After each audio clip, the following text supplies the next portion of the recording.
ਤੇ ਹਰ ਬੰਦਾ ਕਹਿ ਰਿਹਾ ਅੱਜ ਕਿ ਕਾਮਯਾਬੀ ਚਾਹੀਦੀ ਹੈ, ਤਰੱਕੀ ਚਾਹੀਦੀ ਹੈ ਜਨਾਬ, ਬ੍ਰਾਈਟ ਫਿਊਚਰ ਚਾਹੀਦਾ ਜੀ ਮੈਨੂੰ।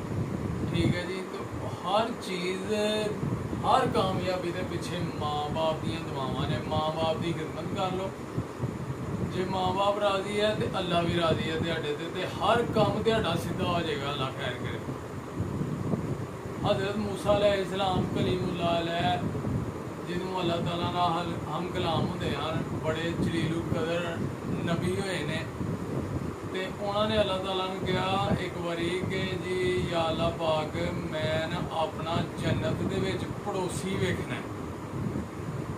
ते अल्लाह ताला ने कहा कि जी फलां इलाके दे विच एक कसाई है, वो तेरा पड़ोसी होएगा। हज़रत मूसा अलैहिस्सलाम उत्थे जाते हैं, जाके घर का दरवाज़ा खटखटाते हैं, दरवाज़ा खोलते हैं तो वो अंदर जाते हैं तो अंदर उन्होंने उस कसाई का ना बूढ़ा माँ बाप बैठा होंगे। वो माँ बाप नाल मिलते हैं, वो जनाब ते मिल मुल के ने ते माँ बाप जनाब उत्थे फौत हो जाते। बेटा जो कसाई है ना, बाहर किसी काम गया होंगे, वो उतों वापसी आता है घर ते आके वो वेखदा माँ बाप जनाब फौत हो जाते हैं, हो गए होंगे ने। ते वो कहता है कि तुहीं मूसा अलैहिस्सलाम हो। ते वो मूसा अलैहिस्सलाम कहते हैं कि मैं तो दसिया नहीं कि मैं कौन हाँ, तैनूं किवें पता लग गया। वो कसाई कहता है कि जी मेरा माँ बाप डेली दुआ करता रहा अल्लाह ताला अगे कि या अल्लाह पाक जिन्नी देर असीं मूसा अलैहिस्सलाम की ज़ियारत नहीं कर लेंदे उन्नी देर सानूं मौत ना दई।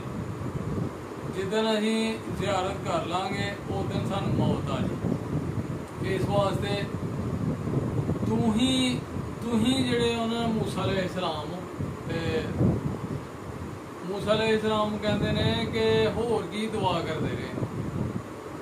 कसाई कहता है कि जी डेली मैं ना वो रोटी चबा नहीं सकते रहे मेरे माँ बाप, लेकिन डेली मैं रोटी चबा के ते फिर उन्होंने मूँह च नवाले पाता रहा ते वो फिर खाना जो खाते रहे ने ते फिर मैनू दुआ दिंदे रहे ने कि या अल्लाह पाक साढ़े बेटे नूं ना हज़रत मूसा अलैहिस्सलाम दा जन्नत दे विच पड़ोसी बनाना।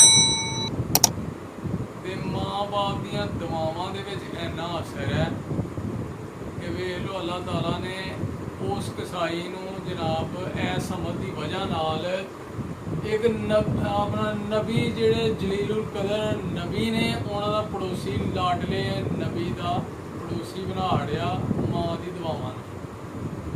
ते तुसी जनाब कई बंदे ने कि वो जनाब कामयाब हो जाते हैं जिन्हों यानी कि डॉक्टर बन गया, कोई जनाब अलामा बन गया, मुफ्ती बन गया है, टीचर वजीर आजम बन गया, तो वो फिर माँ के भी रोब झाड़ता है कि मैं मेरी तो परोच बड़ी है, मेरी तो जनाब कुर्सी बड़ी वड्डी मिल गई है मैनू तो इंज है तो उंज है। लेकिन वो गलत है। गल ये है कि वो माँ दियां दुआवां नाल ही उस तक पहुँचता। ठीक है जी। वो जिहड़ी उन्होंने कुर्सी मिली है या शान उन्होंने मिली है, इज्जत मिली है माशरे च माँ बाप दियां दुआवां नाल ही मिली है। तो माँ बाप के रोब ना झाड़े। कुरान पाक च भी है कि जनाब जो तुसी माँ बाप के कोल जाते हो ना, अपने बाजू जनाब सकेड़ लो इंज कर। ठीक है जी। वो जिस तरह के परिंदा जनाब हवा जो उठता तो वह बाजुआं नूं फैला लैंदा है, तो ਜਦੋਂ वो तां जाई जाता बाजू उदों उन्हें खोले होंदे ने पर, लेकिन ਜਦੋਂ वो जमीन ते आंदा है ना तो वह बाजुआं नूं सकेड़ लैंदा तो फिर वो थल्ले आंदा। तो कुरान पाक च मिसाल दी गई है परिंदे की कि इस तरह जिस तरह परिंदा थल्ले आंदा है, इस तरह ही तुसीं जो माँ बाप के सामने जाते हो ना तो अपने बाजू सकेड़ लो। जिन्नी मर्जी तुहाडी शान है, भावें वक्त का वली है, लेकिन माँ बाप के कोल जो जाता है वो जनाब सिर नूं झुका ले ते जनाब उफ तक ना कहो अपने माँ बाप के सामने। ठीक है। जो नबी पाक सल्लल्लाहु अलैहि वसल्लम उन्हां दी खिदमत च ना एक बंदा आ गया तो वो बंदे ने आ गया कि सरकार मैं ਬੇਟਾ ਜਿਹੜਾ ਨਾ ਉਹ ਮੈਨੂੰ ਆਪਣੀਆਂ ਚੀਜ਼ਾਂ ਨੂੰ ਹੱਥ ਨਹੀਂ ਲਾਉਣ ਦਿੰਦਾ। ਤੇ ਹਜ਼ੂਰ ਪਾਕ ਸੱਲੱਲਾਹੁ ਅਲੈਹਿ ਵਸੱਲਮ ਨੇ ਉਹਦੇ ਬੇਟੇ ਨੂੰ ਬੁਲਾਇਆ ਤੇ ਉਹਨੂੰ ਪੁੱਛਿਆ ਬਈ ਕਿਉਂ ਤੂੰ ਇੰਝ ਕਿਉਂ ਕਰਨਾ। ਉਹਨੇ ਕਿਹਾ ਜੀ ਮੈਂ ਮੇਰੀਆਂ ਚੀਜ਼ਾਂ ਨੂੰ ਹੁਣ ਇਹਨਾਂ ਦੀ ਉਮਰ ਜਿਹੜੀ ਆ ਨੂੰ ਜ਼ਿਆਦਾ ਹੋ ਗਈ ਹੈ ਤੇ ਉਹ ਚੀਜ਼ਾਂ ਨੂੰ ਨਾ ਖਰਾਬ ਕਰ ਛੱਡਣਗੇ। ਸਰਕਾਰ ਦੀਆਂ ਅੱਖਾਂ ਮੁਬਾਰਕਾਂ 'ਚੋਂ ਅਥਰੂ ਆ ਗਏ ਤੇ ਨਾਲੇ ਉਹਨਾਂ ਨੇ ਫਰਮਾਇਆ ਕਿ ਜਦੋਂ ਤੂੰ ਇੱਕ ਉਮਰ ਦੇ ਐਸੇ ਹਿੱਸੇ 'ਚ ਹੈ ਕਿ ਜਦੋਂ ਤੁਹਾਡੇ ਵਾਲਿਦ ਸਾਹਿਬ ਜਨਾਬ ਚੀਜ਼ਾਂ ਲਿਆਂਦੇ ਹਨ ਜਾਂ ਉਹਨਾਂ ਦੀਆਂ ਚੀਜ਼ਾਂ ਪਈਆਂ ਹੁੰਦੀਆਂ ਹਨ ਤੇ ਤੂੰ ਖਰਾਬ ਕਰ ਛੱਡਣਾ ਹੈ ਬਾਰ-ਬਾਰ, ਤੇ ਉਹ ਦੁਬਾਰਾ ਤੈਨੂੰ ਚੀਜ਼ਾਂ ਉਹ ਲਿਆ ਕੇ ਦਿੰਦੇ ਰਹੇ ਨੇ।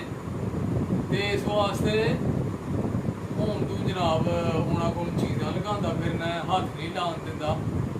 ਤੇ ਇਸ ਤਰ੍ਹਾਂ ਯਾਨੀ ਕਿ ਲੋਕ ਕਰਦੇ ਨੇ, ਲੇਕਿਨ ਇਹ ਗਲਤ ਚੀਜ਼ ਹੈ। ਮਾਂ ਬਾਪ ਜੇ ਰਾਜ਼ੀ ਨੇ ਨਾ ਤੇ ਅੱਲਾ ਵੀ ਰਾਜ਼ੀ ਹੈ। ਫਿਰ ਨਬੀ ਪਾਕ ਸੱਲੱਲਾਹੁ ਅਲੈਹਿ ਵਸੱਲਮ ਨੇ ਕਿਹਾ ਉਸ ਬੰਦੇ ਨੂੰ ਕਿ ਤੇਰੇ ਮਾਲ ਤੇ ਤੇਰੇ ਵਾਲਿਦ ਦਾ ਪੂਰਾ ਹੱਕ ਹੈ। ਤੇਰੇ ਕੋਈ ਵੀ ਮਾਮਲਾਤ ਨੇ ਨਾ ਤਾਂ ਉਹਨਾਂ 'ਚ ਉਹ ਮੁਦਾਖਲਤ ਕਰ ਸਕਦੇ ਨੇ। ਉਹਨਾਂ ਦੀ ਮਰਜ਼ੀ ਜਿਹੜੀ ਹੈ ਨਾ ਜ਼ਰੂਰੀ ਹੈ, ਵਿੱਚ ਰਜ਼ਾਮੰਦੀ ਜ਼ਰੂਰੀ ਹੈ। ਠੀਕ ਹੈ ਦੋਸਤੋ, ਤੇ ਇਸ ਵਾਸਤੇ ਮਾਂ ਬਾਪ ਦੀ ਕਰੋ ਖਿਦਮਤ ਤੇ ਉਹਨਾਂ ਦੀਆਂ ਲਵੋ ਦੁਆਵਾਂ।